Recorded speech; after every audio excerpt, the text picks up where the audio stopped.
Jake Morrison walked into the biggest room he had ever seen in his life.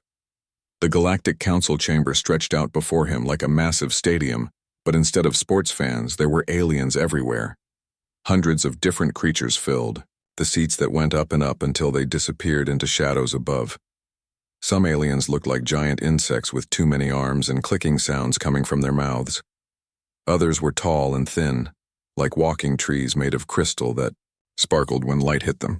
In the center of the room floated big bubbles filled with gas, and Jake could see shapes moving inside them like living clouds. The human delegation was tiny compared to everything around them. Jake stood next to Commander Lisa Hayes, who wore her military uniform with all the medals and patches that showed she had fought in many battles. Behind them stood 3 other humans who had come to represent Earth. They all looked small and weak next to the alien beings that towered over them, or filled the air with strange sounds and smells. At the front of the chamber sat the council speaker named Thexron. He was the biggest insect Jake had ever imagined, with a body like a giant ant, but the size of a small building. His 6 legs were thick as tree trunks, and his head had huge compound eyes that reflected light like mirrors. When he spoke, his voice came from speakers all around the room because his real voice would have been too loud for human ears. The human delegation has been called to answer for their species' recent actions, Thexron announced, and his voice echoed through the chamber. Your kind has been taking star systems at a rate that worries many of our member species.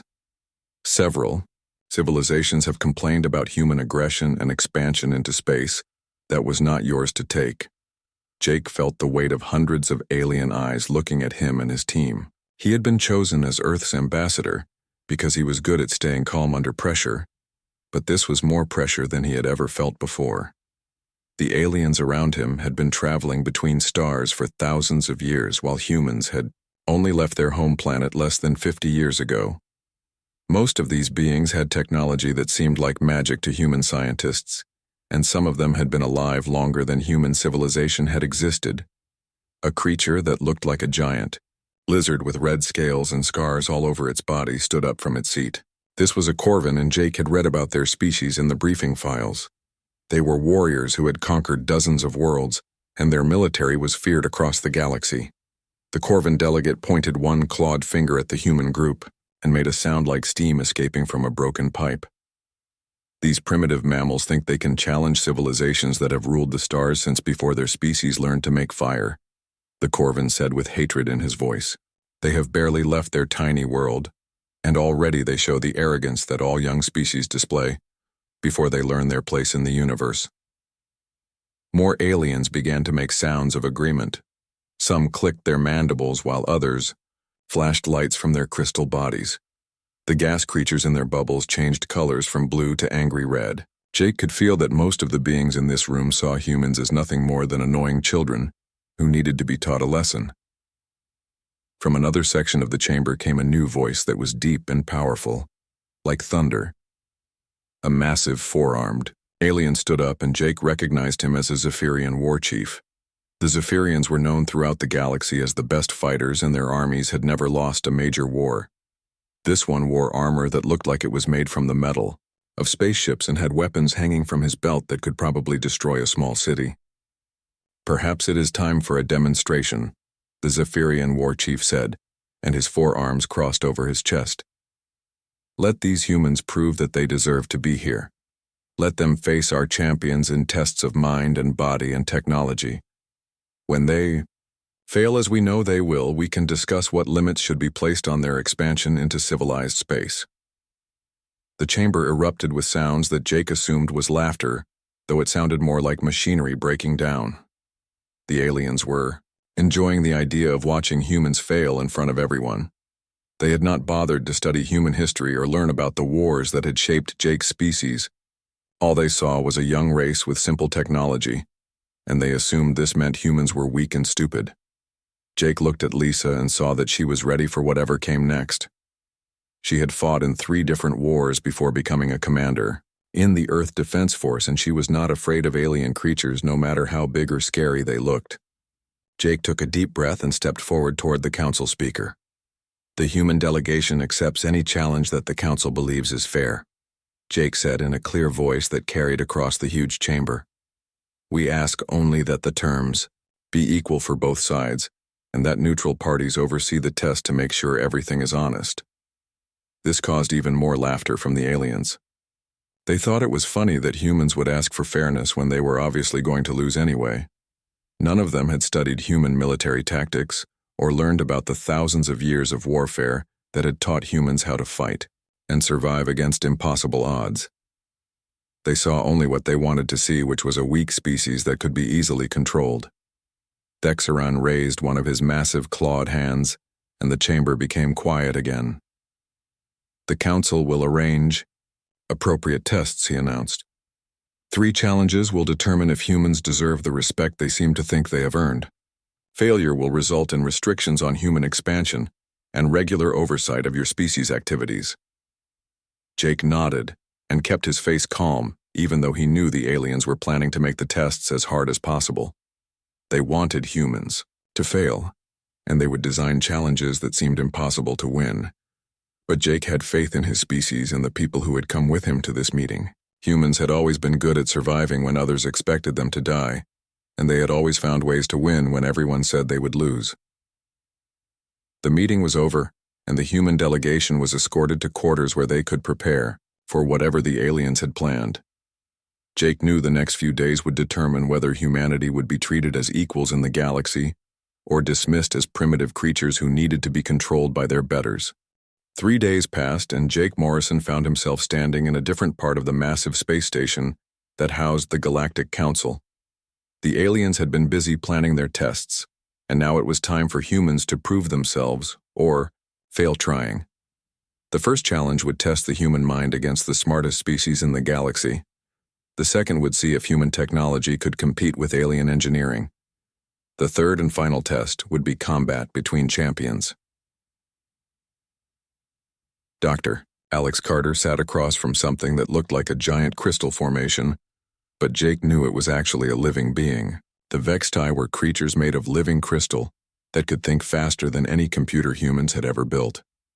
This particular Vexti was called Prime Node 7, and it was considered one of the smartest beings in the known universe. The test would be a strategic simulation where both sides commanded fleets of spaceships in a complex battle scenario. This exercise has destroyed the minds of many species who thought they were intelligent. Prime Node 7 communicated through harmonic sounds that came from speakers around the room. Your biological brain cannot process information at the speed required to compete with a Vexti collective consciousness.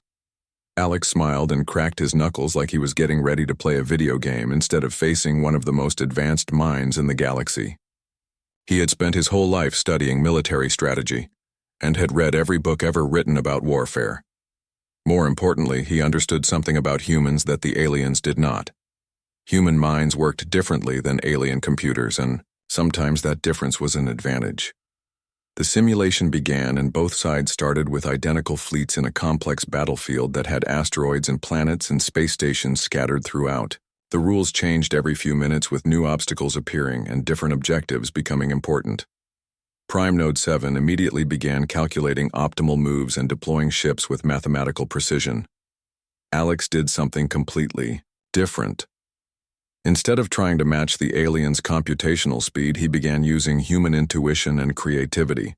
He made moves that seemed random or even stupid to outside observers, but each action was part of a larger plan that existed only in his human mind. He used misdirection to make Prime Node 7 focus on empty areas of space while his real attack came from unexpected directions.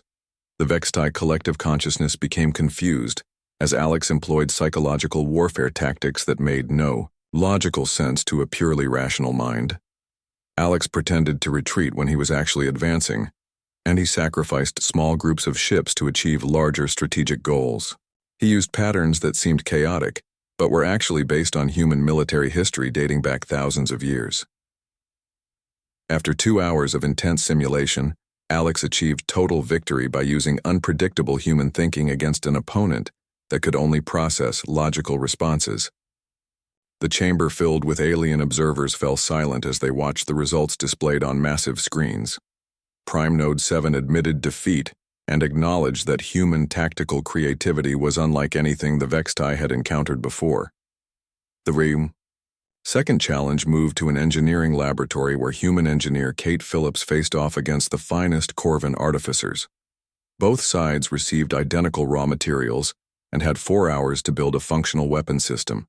The Corvan team consisted of 3 expert engineers who had built weapons for their military for over a century. Kate worked alone, but she was not worried about the odds. She had grown up fixing broken machines on a farm before becoming an engineer for the Earth Defense Force. Human engineers learned to be resourceful because Earth did not have the advanced materials that other species took for granted. They had to make things work with whatever they could find, and they became experts at adapting existing technology for new purposes. The Corvan built an impressive energy cannon that could punch through thick armor plating. It was a solid design, based on proven technology that their species had used successfully for many years. The weapon was powerful and reliable, and any military force in the galaxy would be happy to have it in their arsenal. Kate took a completely different approach. She analyzed the available materials and began building something that looked more like a puzzle than a weapon. Her design was modular, which meant it could be taken apart and reconfigured for different purposes. She incorporated salvaged components in ways that made the alien observers scratch their heads in confusion. When time ran out, both sides demonstrated their creations. The Corvan energy cannon performed exactly as expected and delivered devastating firepower against test targets. The alien engineers were proud of their work and confident they had built the superior weapon system. Kate activated her creation and showed that it could function as both a defensive shield generator and an offensive energy weapon, depending on how the modules were configured. More impressively, her design could adapt to use power sources and components from other alien technologies. She had built something that could be upgraded and modified in the field using whatever materials were available. The Corvan engineers stared in disbelief as Kate reconfigured her weapon system in real time to counter different types of attacks. Their design was powerful, but it could only do one thing while hers could evolve and adapt to changing battlefield conditions. The human approach to engineering emphasized flexibility and resourcefulness over raw power. The alien judges declared Kate the winner of the technology challenge, and many species representatives began asking questions about human engineering principles. They had never seen anyone build adaptive technology that could modify itself using salvaged parts from completely different systems. Jake watched both victories with growing confidence, but he knew the hardest test was still ahead. The combat trial would pit a human warrior against the greatest fighter the Zephyrian military could provide. Captain Ben Taylor would represent humanity in single combat against an alien champion who had never lost a fight. The arena had been constructed specifically for this challenge, and it contained multiple levels with varying gravity zones and environmental hazards. Obstacles provided cover, but also created choke points where a fighter could be trapped. The whole structure was designed to test every aspect of combat skill, from strategy to endurance to adaptability. Commander Vextall entered the arena first, and Jake could see why the Zephyrians were confident in their champion. The alien warrior stood 7 feet tall with 4 powerful arms that could wield multiple weapons simultaneously. His natural armor plating could deflect most energy weapons, and his species had evolved for combat over millions of years. Ben Taylor looked small and weak in comparison as he entered the arena, carrying only standard human military equipment. He had a combat knife, a sidearm, and basic protective gear that seemed inadequate against his opponent's advantages. The alien spectators expected a quick and decisive victory that would put humans in their proper place. But Jake knew something the aliens did not understand about human warriors. Ben had served in special forces units that fought in the worst conditions imaginable, and he had survived battles that would have killed most beings. More importantly, he understood that winning was not always about being stronger or faster than your enemy. The arena filled with tension as both fighters prepared for combat. This would determine not just who was the better warrior, but whether humanity would earn respect or face restrictions that could limit their future among the stars. Everything depended on what happened in the next few minutes of fighting. The arena buzzed with energy as thousands of alien spectators watched from the viewing platforms above. Captain Ben Taylor stood at one end of the complex multi-level structure, while Commander Vextall waited at the opposite side. The Zephyrian Champion flexed his four massive arms and checked the weapons attached to his belt. Energy blasters hung next to curved blades that could cut through starship hull plating, and his natural armor gleamed under the bright lights. Ben looked around the arena and studied every detail of the environment. The structure had three main levels connected by ramps and bridges with gravity zones that shifted from normal to heavy to almost weightless. Obstacles provided cover, but they could also become traps if a fighter was not careful about positioning. Environmental hazards included energy barriers that would activate randomly and floor panels that could electrify without warning. The Zephyrian crowd cheered as their champion began moving through the arena with confident strides. Vextal had fought in over 50 major battles and had never been defeated in single combat. His species considered him the perfect warrior, and he had trained for this moment his entire life. The alien spectators expected to watch a quick demonstration of Zephyrian superiority over primitive human fighters.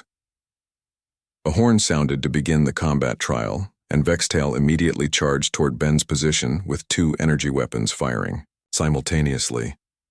The alien warrior moved with incredible speed and precision as he navigated the obstacles while maintaining constant pressure on his human opponent. His tactical approach was straightforward and brutal, which had served him well. In previous fights, Ben did something that surprised everyone watching.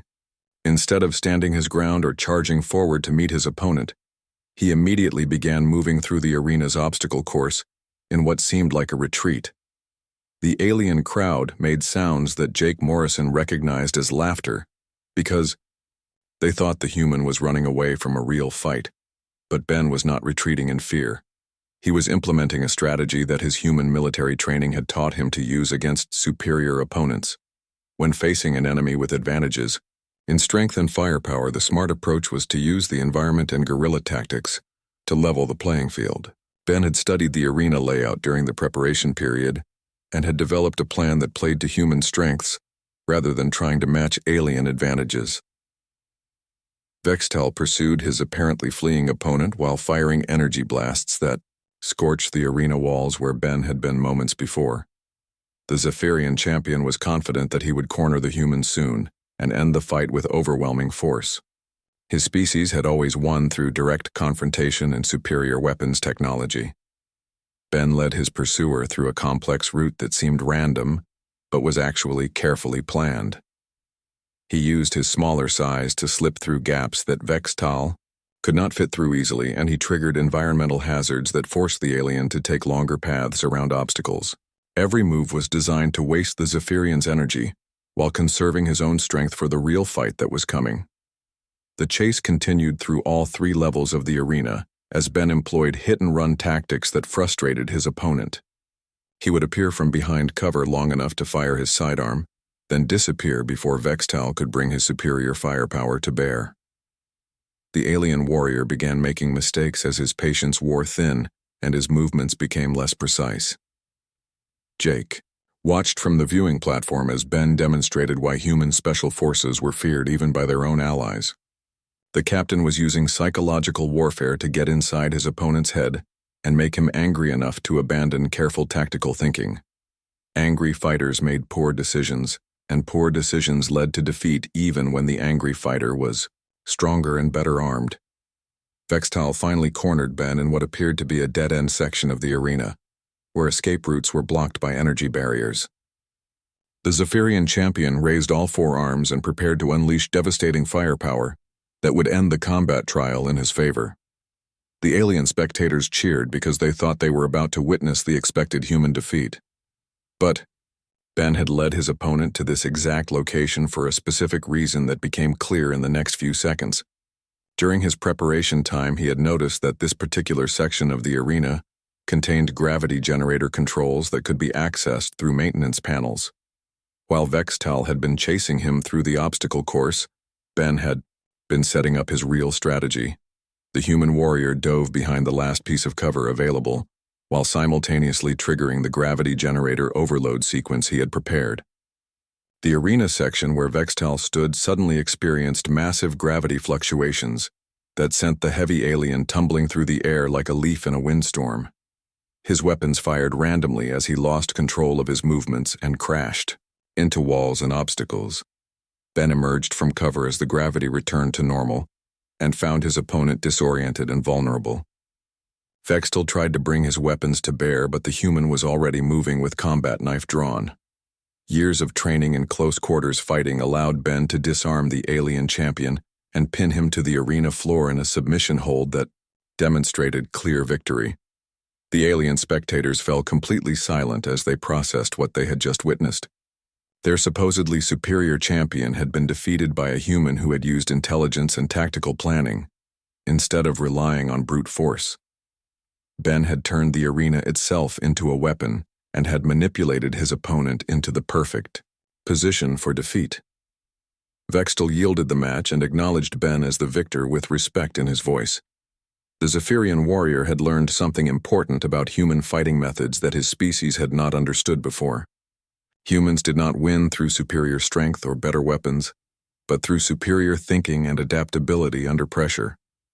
Council Speaker Thexron called for the arena to be cleared as the 3 challenges came to an end.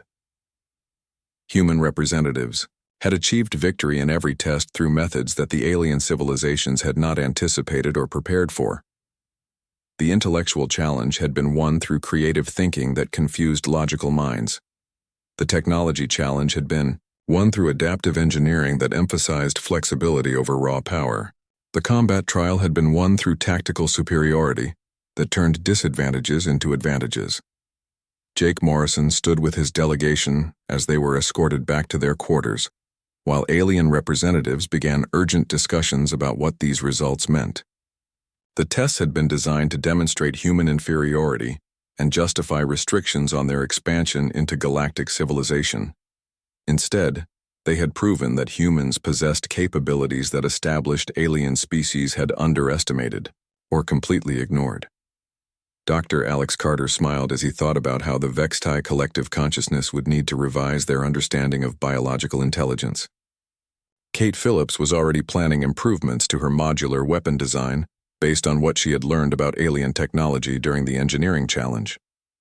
Captain Ben Taylor was reviewing his performance and thinking about how human, tactical doctrine could be adapted for fighting other alien species.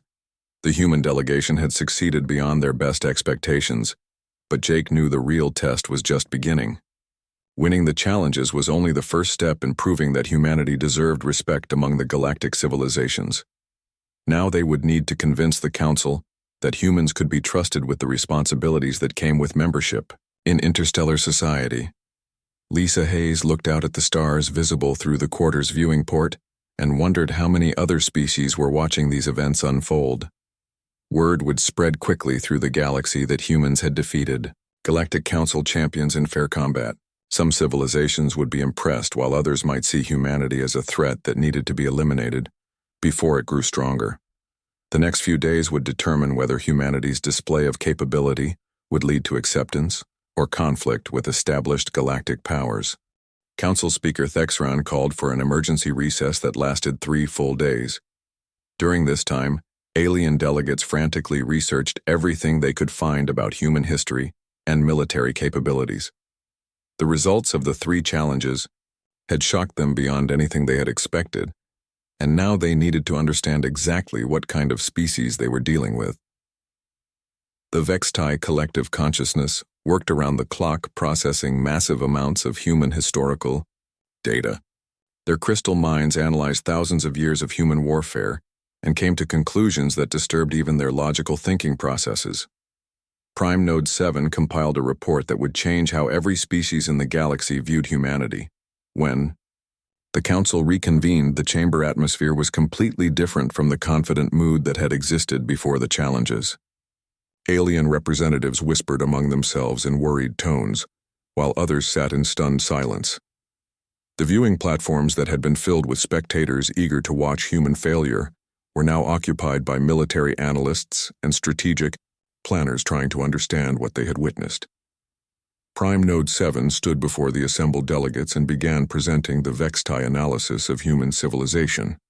His harmonic voice carried clearly through the chamber as he shared information that made many aliens shift uncomfortably in their seats.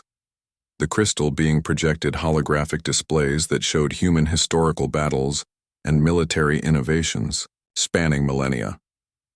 We have completed a comprehensive review of human military history and cultural development, Prime Node 7 announced. This species has engaged in continuous organized warfare for over 5,000 documented years. They have fought with every conceivable weapon type in every possible environment against enemies both foreign and domestic. Their rate of military innovation exceeds that of any species we have previously studied. The holographic displays showed human armies fighting with primitive weapons like swords and spears, then advancing through gunpowder weapons and mechanical vehicles to modern energy weapons and spacecraft. Each advancement had been driven by the need to gain advantages over human enemies in conflicts that lasted decades or even centuries. A Corvan delegate stood up and pointed at the displays with one clawed hand. These are primitive conflicts between members of the same species, he argued.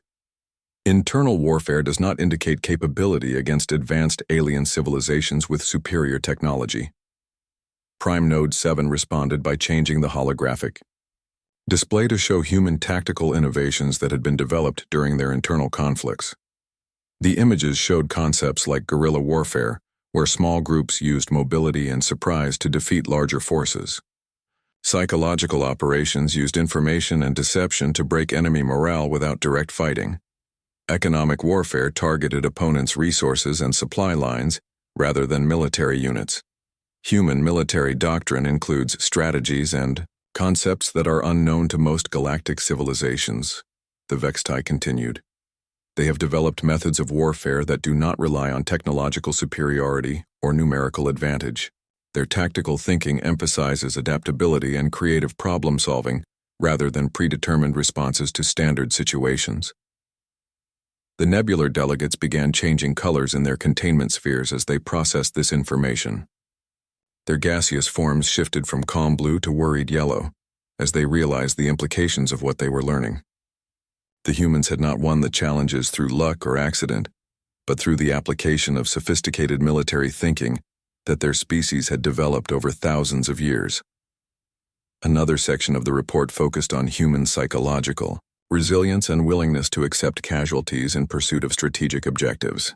The aliens learned about human military concepts like acceptable losses, where commanders calculated how many of their own people they were willing to sacrifice to achieve victory.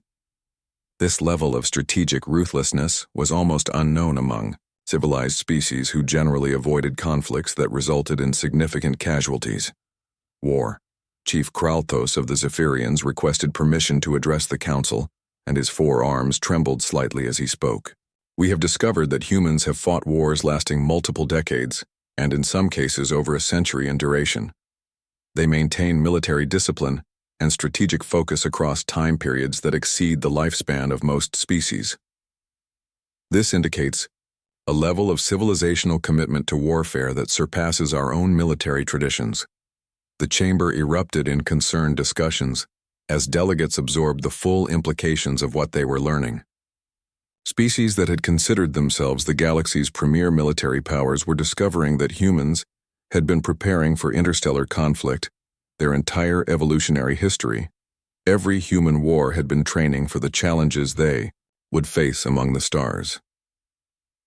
The most disturbing revelation came when the analysis turned to human weapons technology. The report showed that humans had developed weapons capable of destroying their entire home planet multiple times over, yet they maintained the discipline not to use them except as deterrents against their enemies. This combination of devastating capability and strategic restraint impressed even the most warlike alien species. They possess what they call nuclear weapons that can eliminate all life on planetary surfaces, Prime Node 7 explained. Multiple human nations maintain arsenals of these weapons, but have refrained from using them in conflicts for over 80 years. This demonstrates a level of strategic thinking and self-control that indicates advanced military sophistication. Jake Morrison listened to the analysis with growing satisfaction as he realized the aliens were finally beginning to understand what humanity represented. The human delegation had not needed to threaten anyone or demonstrate their most advanced weapons. Simply revealing their historical military development was enough to change how every species in the galaxy viewed Earth's children. The Corvan delegate, who had been most vocal about human inferiority, sat down heavily and remained silent for the rest of the session. His species prided themselves on being fierce warriors, but their military history was simple compared to the complex strategic thinking that humans had developed. They had conquered through superior strength, while humans had learned to win through superior planning. Council Speaker Thexeron called for order as the chamber filled with nervous energy. Representatives from dozens of species were realizing that they had completely misjudged the newest members of galactic civilization. What they had dismissed as primitive aggression was actually sophisticated military doctrine that had been refined through thousands of years of practical application. The final section of the Vextai report focused on human industrial capacity and their ability to rapidly convert civilian infrastructure for military production. The analysis showed that human manufacturing systems could be repurposed for weapons production in timeframes that would be impossible for most alien civilizations. This meant that humanity's apparent technological limitations could be overcome quickly if they were threatened. Human industrial development has been driven by military requirements throughout their history. Prime Node 7 concluded. Their civilian technology is designed with conversion potential that allows rapid militarization when circumstances require it. This indicates that their current capabilities may not represent their maximum potential during wartime conditions. Ambassador Jake Morrison stood to address the council as the analysis concluded. The atmosphere in the chamber was completely different from the confident dismissal that had greeted the human delegation when they first arrived. Where there had been contempt and amusement, there was now wary respect and genuine concern about what humanity might be capable of if they were provoked. Honorable delegates, Jake began with calm confidence. The human species seeks only peaceful expansion and mutually beneficial cooperation with all members of the Galactic Council. We have no desire for conflict with established civilizations, and we hope to contribute our unique perspectives to the advancement of interstellar society. He paused and looked around the chamber, meeting the eyes of alien representatives who were seeing humans in a completely new light. However, we will not accept restrictions or limitations imposed by those who mistake our preference for peace as an indication of weakness or inability to defend our interests when necessary. The Galactic Council vote was unanimous, and the result surprised even Jake Morrison. Not only did the Council grant humanity full membership with unrestricted expansion rights, but they also offered Earth's representatives a permanent seat on the War Committee. This honor was typically reserved for species that had proven themselves through centuries of military excellence and strategic leadership in galactic conflicts. Council Speaker Thexeron announced the decision with formal ceremony, but Jake could hear uncertainty in the massive insect's harmonic voice. The human delegation has demonstrated capabilities that warrant immediate full membership in galactic civilization. Furthermore, the Council recognizes that human strategic thinking and military expertise would benefit our collective security efforts. The chamber that had been filled with laughter and dismissal just days earlier now buzzed with respectful discussion as alien representatives processed the dramatic change in humanity's status.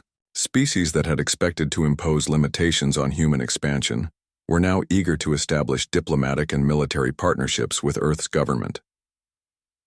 In the weeks following the Council vote, Jake found himself in the unusual position of serving not just as humanity's ambassador, but as an informal military consultant to civilizations that had initially sought to restrict human activities. His quarters became a meeting place where alien strategists came to learn about human tactical doctrines and military history. The Vextai Collective Consciousness requested detailed briefings on unconventional warfare tactics that emphasized creativity over computational power. Prime Node 7 admitted that their logical thinking processes had difficulty adapting to human strategies that relied on intuition and psychological manipulation of enemy forces. They wanted to understand how biological minds could achieve results that crystal intelligences could not predict or counter. Your species approaches warfare as an art form rather than a science, Prime Node 7 observed during one of their private meetings. You create solutions that emerge from inspiration rather than calculation, and this makes your tactics extremely difficult for logical minds to anticipate or prepare against. The Corvin military delegation sought lessons in psychological operations and information warfare that could break enemy morale without direct combat. Their traditional approach emphasized overwhelming force and brutal efficiency, but human methods offered alternatives that could achieve victory with fewer casualties and resources. War Chief Kralthos personally attended sessions where Jake explained how human armies had used deception and misdirection to defeat superior opponents. "We have always believed that the strongest warrior wins the battle," Kralthos admitted. "Your people have shown us that the smartest warrior can defeat strength through planning and preparation. This knowledge will revolutionize how our military approaches future conflicts." Even the proud Zephyrians requested guidance on asymmetric combat strategies that allowed smaller forces to neutralize larger enemies through superior tactics and environmental awareness. Commander Vextal had become an advocate for human military methods after his defeat in the arena, and he helped convince his superiors that there was much to learn from Earth's warriors. Captain Ben Taylor received multiple offers to command positions in alien military forces who wanted to implement human tactical doctrines in their own armies. Several species offered him ranks equivalent to general or admiral in exchange for teaching their officers how to think like human special forces operatives. Ben politely declined the offers but agreed to conduct training exercises that would help alien militaries understand human combat methods. Dr. Alex Carter became the Council's first human strategic advisor, and his insights into asymmetric warfare revolutionized how galactic civilizations approached military planning.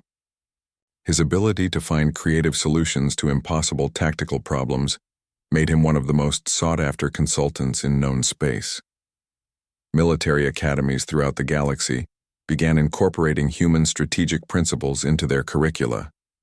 Engineer Kate Phillips discovered that her adaptive design philosophy was in high demand among species who had previously focused on building specialized equipment for specific purposes.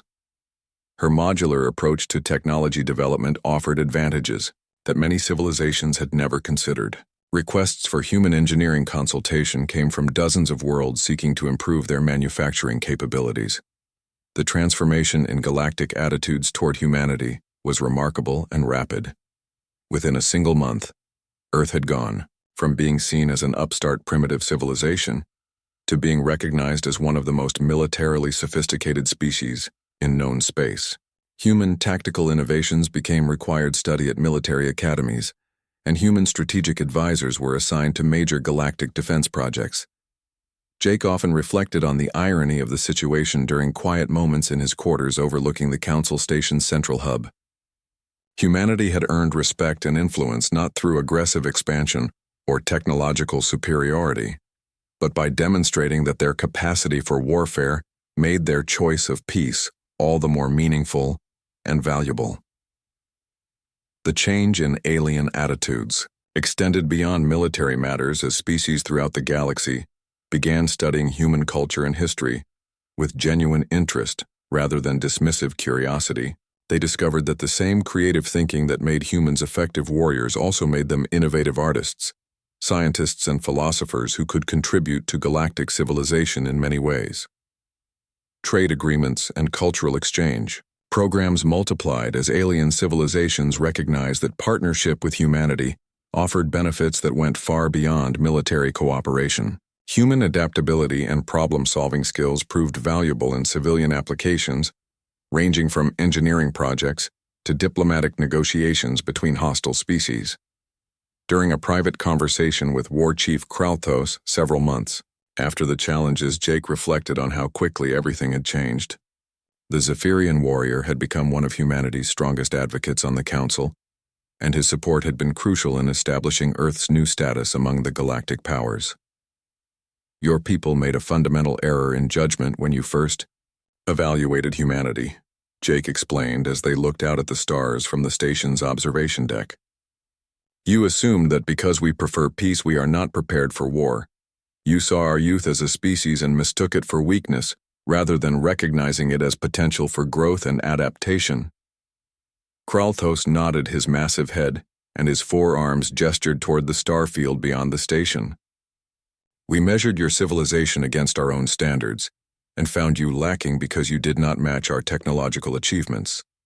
We failed to understand that different species might develop along different paths and achieve excellence through alternative methods. The Zephyrian paused and considered his next words carefully. Your species has spent its entire evolutionary history learning to survive, adapt, and overcome impossible odds. Every challenge strengthened you, and every conflict taught you new ways to achieve victory against superior opponents. We mistook this preparation for primitive behavior, when it was actually advanced military development. Jake smiled as he thought about how human history looked from an alien perspective. Thousands of years of warfare and competition had indeed prepared his species for the challenges of galactic civilization. Though no human had planned it that way, the same survival instincts that had driven human expansion on Earth were now driving their expansion among the stars. The Council has learned an important lesson about making assumptions based on incomplete information, Jake said. Hopefully, other species will benefit from your experience and avoid similar mistakes when evaluating civilizations they encounter in the future. As Jake continued his duties as Earth's ambassador, he took satisfaction in knowing that humanity had earned its place among the galactic powers through merit rather than intimidation. The aliens had learned that humans were indeed not to be underestimated, but more importantly, they had learned that the most dangerous potential enemies were often those who possessed the capability to destroy you, but chose instead to seek peaceful coexistence and mutual benefit.